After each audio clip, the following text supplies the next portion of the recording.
ನಮಸ್ಕಾರ ಸ್ನೇಹಿತರೆ, ಯೇಸುವಿ ಪ್ರಪಂಚಕ್ಕೆ ಸ್ವಾಗತ. ನಾನು ಸುಮಾ. ನೀವೆಲ್ಲ ಹೇಗಿದ್ದೀರಾ? ನಾನು ಚೆನ್ನಾಗಿದ್ದೀನಿ.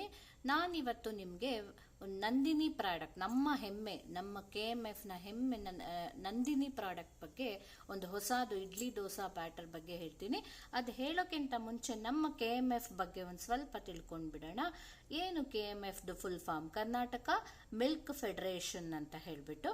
ಇದು ಏನ್ ಮಾಡುತ್ತೆ? ಫಸ್ಟ್ ಮೇನ್ ಇದ್ರದ್ದು ಏನು ಅಂತಂದ್ರೆ, ನಾವು ಹಾಲು ಉತ್ಪಾದಕರೆಲ್ಲ ಇರ್ತಾರಲ್ಲ, ನಮ್ಮ ರಾಜ್ಯದ ಪ್ರತಿ ಒಂದು ಜಿಲ್ಲೆಯಲ್ಲೂ ಇರೋ ಹಾಲು ಉತ್ಪಾದಕರಿಂದ ತಾನು ತಗೊಂಡ್ಬಿಟ್ಟು ಅದನ್ನ ನಂದಿನಿ ಬ್ರ್ಯಾಂಡ್ ಮೂಲಕ ಎಲ್ಲ ಕಡೆ ಮಾರ್ತಾರೆ. ಅವಾಗ ಅವರು ಹಾಲು ಉತ್ಪಾದಕರು ಅವ್ರ ಹತ್ರನೇ ಇಟ್ಕೊಂಡ್ರೆ ಅದು ವೇಸ್ಟ್ ಆಗ್ಬೋದು, ಆ ಥರ ಎಲ್ಲ ಆಗುತ್ತೆ. ಇದನ್ನೆಲ್ಲ ನೋಡ್ಕೊಳ್ಳೋದು ಜವಾಬ್ದಾರಿ KMFದು. ತಗೊಂಡ್ಬಿಟ್ಟು ಎಕ್ಸ್ಟ್ರಾ ಆದ್ರೂ ಅದನ್ನ ಅವರು ಮಿಲ್ಕ್ ಪೌಡರ್ ಆಗಿ ಈ ತರ ಎಲ್ಲ ಬೇರೆ ಬೇರೆ ತರ ಮಾಡಿ ಅದನ್ನ ಸಂಸ್ಕರಿಸಿ ಇಟ್ಬಿಟ್ಟು ಆಮೇಲೆ ಅದರಿಂದ ಇನ್ನ ಹೆಚ್ಚು ಪ್ರಾಡಕ್ಟ್ ನ ಮಾಡ್ತಾರೆ. ಏನೇನು ನಮ್ಮ KMF ಅಲ್ಲಿ ನಂದಿನಿ ಬ್ರ್ಯಾಂಡ್ ಮೂಲಕ ಏನೇನು ಸಿಗತ್ತೆ? ಹಾಲು, ಮೊಸರು, peda, paneer, Mysore Pak, barfi, flavoured milk, ice cream, ಹಾಲಿನ ಪುಡಿ, ಇನ್ನ ಹೀಗೆ ಇದೆಲ್ಲ ನಮಗ್ ಗೊತ್ತೇ ಇದೆ. ಆಲ್ರೆಡಿ ನಮಗ್ ಚೆನ್ನಾಗಿ ಅದ್ರ ಬಗ್ಗೆ ಎಲ್ಲ ಗೊತ್ತಿದೆ. ಮತ್ತೆ ಇನ್ನೊಂದು, ಖಂಡಿತ ನಾವು ಕರ್ನಾಟಕದವರಾಗಿ ನಾವು ನಮ್ಮ ನಂದಿನಿ ಪ್ರಾಡಕ್ಟ್ನೇ ಖಂಡಿತ ಬೆಳೆಸಬೇಕು. ನಮ್ಮ ಹೆಮ್ಮೆ ಅದು KMF ಅನ್ನೋದು. ರಾಜ್ಯ ಸರ್ಕಾರದಿಂದ ಅದು ರನ್ ಆಗ್ತಾ ಇದೆ ಇವಾಗ. ಸೊ 1974 ಅಲ್ಲಿ ಇದು ಡೈರಿ ಡೆವಲಪ್ಮೆಂಟ್ ಪ್ರೋಗ್ರಾಮ್ ಅಂತ ಕರ್ನಾಟಕದಲ್ಲಿ ಫಸ್ಟ್ ಸ್ಟಾರ್ಟ್ ಆಯ್ತು. ಹಾಗೆ ಮುಂದೆ ಅದು ಹಾಗೆ ಬೆಳೀತಾ 1984 ಅಲ್ಲಿ ಇದನ್ನ KMF ಅಂತ ಹೇಳ್ಬಿಟ್ಟು ಕರ್ನಾಟಕ ಮಿಲ್ಕ್ ಫೆಡರೇಷನ್ ಅಂತ ಅದನ್ನ ಮರುನಾಮಕರಣ ಮಾಡಿ ಅದನ್ನ ಆಮೇಲೆ ಅದರಿಂದ ಪ್ರೊಡ್ಯೂಸ್ ಆಗೋ ಪ್ರಾಡಕ್ಟ್ಗೆ ನಂದಿನಿ ಅನ್ನೋ ಒಂದು ಮುದ್ದಾದ ಹೆಸರು. ಎಷ್ಟು ಖುಷಿ ಆಗುತ್ತೆ ನಮ್ಗೆ ನಂದಿನಿ ಅಂತ ಅನ್ನೋ ವರ್ಡ್ ಅನ್ನು ಕೇಳಿದ್ರೆ. ಸೊ ಆದ್ರಿಂದ ಆ ಪ್ರಾಡಕ್ಟ್ಸ್ ನ ಆ ಬ್ರ್ಯಾಂಡ್ ನೇಮ್ ಅಲ್ಲಿ ತಗೊಂಡ್ ಬರ್ತಾ ಇದ್ದಾರೆ. ಅದೇ ಬ್ರ್ಯಾಂಡ್ ನೇಮಿಗೆನೆ ಇವತ್ತು ಹೊಸದೊಂದು ಪ್ರಾಡಕ್ಟ್ ಬಂದಿದೆ, ಇಡ್ಲಿ ದೋಸಾ ಬ್ಯಾಟರ್. ಅಂದ್ರೆ ಈಗಂತೂ ಮಾರ್ಕೆಟ್ ನಲ್ಲಿ ಹವಾನೆ ಎಪ್ಸಿದೆ ಅಂತ ಹೇಳ್ಬೋದು. ಯೂಶಲಿ ಇದು ಸಿಗದೇ ಇಲ್ಲ ಕೆಲವು ಕಡೆ ಹೋದ್ರೇನು ಸಹ. ಲಕ್ಕಿಲಿ ನಿನ್ನೆ ನನಗೆ ಸಿಕ್ಕಿದೆ ಈ ಪ್ರಾಡಕ್ಟ್, ಅದಕ್ಕೆ ತಗೊಂಡ್ ಬಂದಿದ್ದೆ. ಸೊ ನೋಡೋಣ, ಮಾಡೋಣ ಇದ್ರದ್ದೊಂದು ರಿವ್ಯೂ ಅಂತ ಹೇಳ್ಬಿಟ್ಟು ಸ್ಟಾರ್ಟ್ ಮಾಡ್ತಾ ಇದ್ದೀನಿ. ನಂದಿನಿ ಇಡ್ಲಿ ದೋಸಾ ಬ್ಯಾಟರ್. ಇದ್ರಲ್ಲಿ ಒಂದು ಮೇನ್ ಅಂತಂದ್ರೆ ನೋಡಿ, ಇಲ್ಲಿ ವೇ ಪ್ರೋಟೀನ್ ಬೇಸ್ಡ್ ಅಂತ ಹೇಳಿದ್ದಾರೆ. ನಾನು ಆಮೇಲೆ ನಿಮ್ಗೆ ಆ ವೇ ಪ್ರೋಟೀನ್ ಏನು ಅನ್ನೋದ್ರ ಬಗ್ಗೆ ಹೇಳ್ತೀನಿ. ಸೊ ಅದೇ ಮೇನ್, ಎಲ್ಲ ಜನ ಅದಕ್ಕೇನೆ ಫಿದಾ ಆಗಿರೋದು ಅಂತ ಹೇಳ್ಬೋದು. ವೇ ಪ್ರೋಟೀನ್ ಇದೆ, ಮತ್ತೆ ಮಿಲ್ಕ್ ಆಡ್ ಆಗಿದೆ ಅಂತ ಹೇಳಿ ಕೊಟ್ಟಿದ್ದಾರೆ. ಅದೇನಂತ ಗೊತ್ತಿಲ್ಲ. ನೋಡಿ, ಇಲ್ಲಿ ಕೊಟ್ಟಿದ್ದಾರೆ ಇಂಗ್ರೀಡಿಯೆಂಟ್ಸ್ ಅಲ್ಲಿ water, rice, urad dal, whey powder, rice flakes, fenugreek seeds, salts and contains milk ಅಂತ ಇದೆ.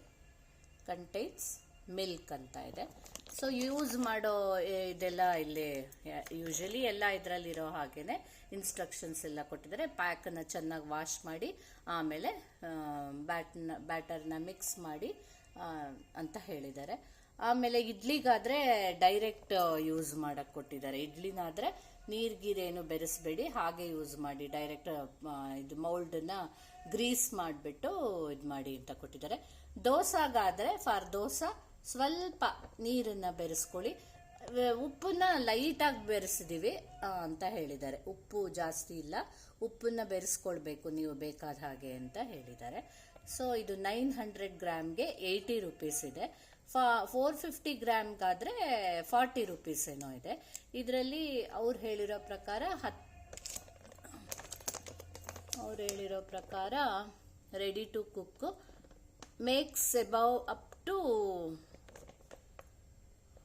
ಇಲ್ಲೆಲ್ಲೋ ಇದೆ, ಅಬೌಟ್ 18 ಇಡ್ಲಿ ಆಗತ್ತಂತೆ. ಹಾಗೆ 12 to 14 ದೋಸಾಸ್ ಆಗುತ್ತೆ ಅಂತ ಹೇಳಿ ಕೊಟ್ಟಿದ್ದಾರೆ. ಇದಿಷ್ಟು ಇದರಲ್ಲಿ ಇರೋ ಇನ್ಫಾರ್ಮೇಶನ್ ನೋಡಿ, ಇಲ್ಲಿದೆ. ಇದಿಷ್ಟು ಇದರಲ್ಲಿ ಇನ್ಫಾರ್ಮೇಶನ್ ಇದೆ. ಇಲ್ಲಿ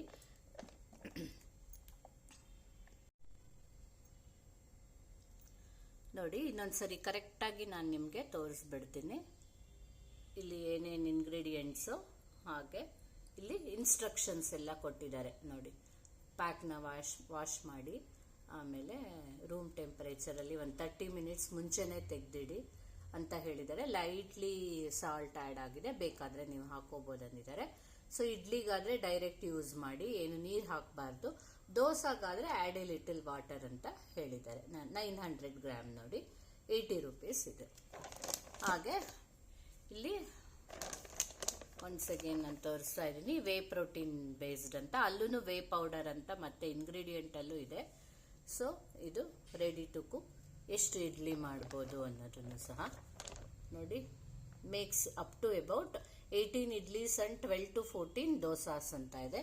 ರಿಯಲಿ ಇದು ತುಂಬ ಚೆನ್ನಾಗಿದೆ. ಮಾಮೂಲಿ ಎಲ್ಲ ದೋಸಾ ಬ್ಯಾಟರ್ಗಿಂತ ಚೆನ್ನಾಗಿದೆ ಅಂತ ಹೇಳ್ತಾರೆ. ನನಗೆ ಗೊತ್ತಿಲ್ಲ, ನಾನು ಆಮೇಲೆ ಹಾಕ್ಬಿಟ್ಟು ನಿಮಗೆ ಒಂದ್ಸರಿ ಹೇಳಿ ತೋರಿಸ್ತೀನಿ. ನೋಡಿ, ನಾನು ನಿಮ್ಗೆ ಇವಾಗ ವೇ ಪ್ರೋಟೀನ್ ಅಂದ್ರೆ ಏನು ಅಂತ ಹೇಳ್ಬಿಟ್ಟು ತೋರಿಸ್ತೀನಿ. ಅದನ್ನ ಮಾಡ್ಲಿಕ್ಕೋಸ್ಕರನೇ ಸ್ವಲ್ಪ ಹಾಲನ್ನ ನಾನು ಒಲೆ ಮೇಲೆ ಇಟ್ಟಿದ್ದೀನಿ. ಅದು ಫುಲ್ ಬಾಯ್ಲ್ ಆಗಬೇಕು. ಆ ಬಾಯ್ಲ್ ಆಗುವಾಗ ನೋಡಿ, ಈ ತರ ಲಿಂಬೆ ಹಣ್ಣಿನ ರಸನ ತೆಗೆದಿಟ್ಕೊಂಡ್ಬೇಕು, ಲೆಮನ್ ಜ್ಯೂಸ್ನ ತೆಗೆದಿಟ್ಕೊಂಡಿರ್ಬೇಕು. ಆ ಕುದಿತಾ ಇರೋ ಹಾಲಿಗೆ ಅದನ್ನ ಹಾಕಿದಾಗ ನೀವೇನ್ ಪನೀರ್ ಮಾಡ್ತಿರಲ್ಲ ಮನೆಯಲ್ಲೆಲ್ಲ, ಪನೀರು ಚೀಸ್ ಎಲ್ಲ ಮಾಡುವಾಗ, ಆವಾಗ ಅದು ಏನು ಹೀಗೆ ನಾವು ಒಡಿಸ್ಬಿಟ್ಟು ಮಾಡ್ತೀವೋ ಅದೇ ಅಷ್ಟೇ. ಅದನ್ನೇ ಆವಾಗ ನೀರು ಉಳಿಯುತ್ತಲ್ಲ, ಅದು ಈಗ ಒಡೆದೋಯ್ತು, ಹಾಲು ಒಡೆದೋಯ್ತು. ಈಗ ನೋಡಿ, ಈಗ ನೀರೆಲ್ಲ ಬೇರೆ ಆಯ್ತು. ಇದು ಪನ್ನೀರ್ ಮಾಡುವಾಗ ನಾವು ಇದು ಮಾಡ್ತೀವಿ, ಈ ತರ ಹೀಗೆ ಮಾಡ್ಕೊಂಡ್ಬಿಟ್ಟು ಅದ್ ನೀರನ್ನ ಸೋಸ್ತೀವಲ್ಲ, ಆ ನೀರಿದೆಯಲ್ಲ ಅದಕ್ಕೇನೆ ವೇ ಪ್ರೋಟೀನ್ ಅಂತ ಹೇಳೋದು. ಈವನ್ ಚೀಸ್ ಮಾಡುವಾಗ್ಲೂ ಅಷ್ಟೇ. ಆ ಚೀಸ್ ಮಾಡೋದು ಒಂದಿನ ನಾನು ನೆಕ್ಸ್ಟ್ ಮಾಡ್ತೀನಿ, ಒಂದಿನ ಅದನ್ನು ತುಂಬಾನೇ ಮನೇಲೇ ಮಾಡ್ಕೋಬಹುದು ಚೀಸ್ನ. ಅದನ್ನ ನಾನು ಮಾಡ್ತೀನಿ. ಇದು ಜಸ್ಟ್ ಈಸಿ ಇದೆಯಲ್ಲ, ಪನ್ನೀರ್ ಮಾಡೋದಕ್ಕೆ ನಾವು ಮಾಡೋದು ಇಷ್ಟೇ ತಾನೆ. ಹಾಲಿಗೆ ಲೆಮನ್ ಜ್ಯೂಸ್ ಹಾಕ್ಬಿಟ್ಟು ಒಡಿಸ್ಬಿಟ್ರೆ ಅದನ್ನ ಆಮೇಲೆ ಸೋಸ್ ಇಟ್ಕೊಂಡ್ಬಿಟ್ಟು ಗಟ್ಟಿಯಾಗಿ ಇಟ್ಕೊಂಡ್ರೆ ಆಯ್ತು. ನೋಡಿ, ಈಗೆಲ್ಲ ಆಲ್ಮೋಸ್ಟ್ ಆಲ್ ಆಯ್ತು. ಇವಾಗ ಏನ್ ಮಾಡ್ಬೇಕಂದ್ರೆ ನೋಡಿ, ಒಂದು ಪಾತ್ರೆ ತಗೊಂಡು ಸ್ಟ್ರೈನರ್ ಇಟ್ಟೆ. ಇದಕ್ಕೆ ಇವಾಗ ನಾನು ಆಗಿತ್ತಲ್ಲ, ನಾನು ಹಾಕ್ಬಿಡ್ತೀನಿ. ನನಗೆ ಜಾಸ್ತಿ ಇವತ್ತೇನು ಪನ್ನೀರ್ ಬೇಡ ಇತ್ತು, ಅದಕ್ಕೆ ಸ್ವಲ್ಪನೇ ಮಾಡಿದೆ, ಫುಲ್ ಜಾಸ್ತಿ ಮಾಡಲಿಲ್ಲ. ಚೂರೆ ನಿಮಗೆ ತೋರ್ಸೋಣ ಅಂತ ಹೇಳ್ಬಿಟ್ಟು ಚೂರೆ ಮಾಡಿದ್ದೀನಿ ಅಷ್ಟೇ. ಸೊ ಈ ತರ ನಾವೆಲ್ಲ ಪನ್ನೀರ್ ಮಾಡೋ ತರ ತೆಗ್ದಾದ್ಮೇಲೆ ಈ ಕೆಳಗ್ ನೀರು ಉಳಿಯುತ್ತಲ್ಲ, this is called whey protein. ಇದನ್ನೇನೆ ವೇ ಪ್ರೋಟೀನ್ ಅಂತ ಹೇಳ್ತಾರೆ. ಇದ್ರದ್ದು ಪೌಡರು ಮಾಡಿಟ್ಕೊಳ್ತಾರೆ KMF ಅಲ್ಲಿ, ಅದಕ್ಕೆ ಬೇಕಾದ ಎಲ್ಲ ಇರುತ್ತಲ್ಲ. ಸೊ ಇದನ್ನ ಯೂಸ್ ಮಾಡಿದೀವಿ, ವೇ ಪ್ರೋಟೀನ್ ಯೂಸ್ ಮಾಡಿದೀವಿ ಅಂತ ಹೇಳ್ತಾರೆ. ಮೇನ್ ಇದು ತುಂಬಾ ನಾವು ಇದ್ರಲ್ಲಿ ಸಿಗೋ ಪ್ರೋಟೀನ್ಗಿಂತ ಹೆಚ್ಚು ಈ ನೀರಲ್ಲಿ ಸಿಗುತ್ತೆ ಅಂತ ಹೇಳ್ತಾರೆ. ಈವನ್ ನಾನು ಈ ತರ ಮಾಡಿದ ನೀರನ್ನ ಯಾವಾಗ್ಲೂ ಯೂಶಲಿ ಒಂದು ಬಾಟಲ್ ಅಲ್ಲಿ ಹಾಕೊಂಡು ಇಟ್ಕೊಂಡಿರ್ತೀನಿ. ಅದನ್ನ ಈ ಸೂಪ್ ಮಾಡುವಾಗ ಹಾಕ್ಬೋದು, ಅಥವಾ ತರಕಾರಿ ಬೇಯಿಸುವಾಗ ಅದನ್ನ ಆಡ್ ಮಾಡ್ಬೋದು. ಈ ರೀತಿ ಎಲ್ಲ ಅದನ್ನ ಮಾಡ್ಲಿಕ್ಕಾಗತ್ತೆ. ನಾನು ಈ ಪನ್ನೀರ್ ಮಾಡುವಾಗೆಲ್ಲ ಉಳ್ದಿದ್ದ ನೀರನ್ನ ಯೂಶಲಿ ವೇ ಪ್ರೋಟೀನ್ ಅದು ತುಂಬಾ ಒಳ್ಳೇದು ಅಂತ ಓದಿದ್ರಿಂದ ಇಟ್ಕೊಳ್ತೀನಿ. ಸೊ ಆ ವೇ ಪ್ರೋಟೀನ್ ಆ ದೋಸೆ ಬ್ಯಾಟರ್ ಅಲ್ಲಿ ಹಾಕಿದ್ದಾರೆ ಅಂತ ಹೇಳ್ಬಿಟ್ಟು ಹೇಳ್ತಾ ಇದ್ದಾರೆ. ನೋಡಿ, ಇದು ಎಷ್ಟೊಂದು ನನಗೆ ವೇ ಪ್ರೋಟೀನ್ ಇಲ್ಲಿ ಸಿಕ್ಕಿದೆ. ಇದೆಲ್ಲ ಬೇರೆ ಆಗಿ ಇದು ಪನ್ನೀರನ್ನ ಆಗಿ ನಾನು ಯೂಸ್ ಮಾಡ್ಕೊಳ್ಬಹುದು, ಗಟ್ಟಿ ಮಾಡಿಟ್ಬಿಟ್ಟು. ಸೊ ನನಗೆ ವೇ ಪ್ರೋಟೀನ್ ಸಿಕ್ತು.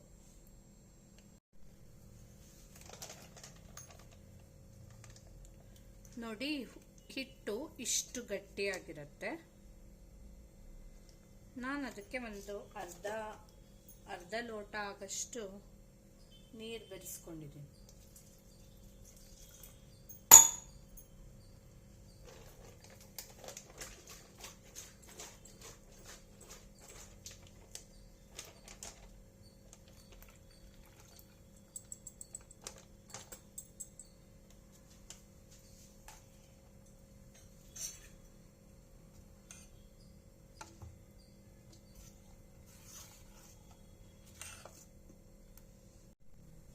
ನೋಡಿ, ಈ ಕನ್ಸಿಸ್ಟೆನ್ಸಿ ಇದ್ರೆ ಸಾಕು. ಈ ತರ ನೀರು ಆ್ಯಡ್ ಮಾಡಿದ್ಮೇಲೆ ನೀವು ಮತ್ತೆ ಇಡ್ಲಿ ಹಾಕಕ್ಕಾಗಲ್ಲ, ದೋಸೆನೇ ಮಾಡಬೇಕಾಗುತ್ತೆ. ನೀರು ಹಾಕೋಕ್ಕಿಂತ ಮುಂಚೆ ಆದ್ರೆ ಇಡ್ಲಿ ಮಾಡ್ಬೋದು.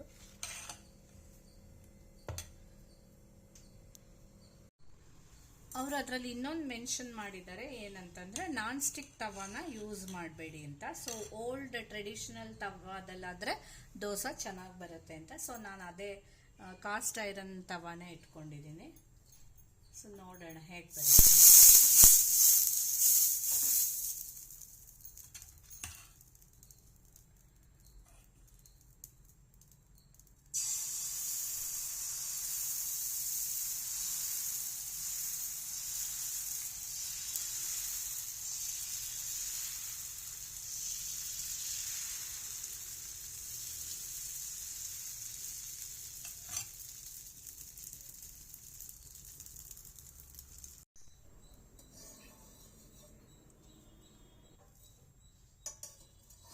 ನೋಡಿ ಇಷ್ಟು ತೆಳ್ಳಗೆ ತುಂಬ ಕ್ರಿಸ್ಪಿಯಾಗಿ ಬರುತ್ತೆ. ಇಲ್ಲಿ ನಾನು ಉಪ್ಪು ಹಾಕಿದ್ದನ್ನು ಹೇಳಲಿಲ್ಲ, ಆ್ಯಕ್ಚುಲಿ ಉಪ್ಪು ಆ್ಯಡ್ ಮಾಡಿದೆ ನಾನು. ನೋಡಿ ಇದು ಟೇಸ್ಟ್ ಮಾಡಲಿಕ್ಕೂ ತುಂಬ ಚೆನ್ನಾಗೇ ಇತ್ತು. ನೋಡಿ ನೀವು ಸಹ ಮಾಡಿ ನೋಡಿ. ನಂದಿನಿ ಪ್ರಾಡಕ್ಟ್ಸ್ನ ಎನ್ಕರೇಜ್ ಮಾಡಿ, ಹಾಗೆ ನನ್ನ ಚಾನಲನ್ನು ಎನ್ಕರೇಜ್ ಮಾಡಿ, ಸಬ್ಸ್ಕ್ರೈಬ್ ಮಾಡಿ ಅಂತ ಹೇಳ್ತೀನಿ. ಖಂಡಿತ ಟ್ರೈ ಮಾಡಿ. Thank you.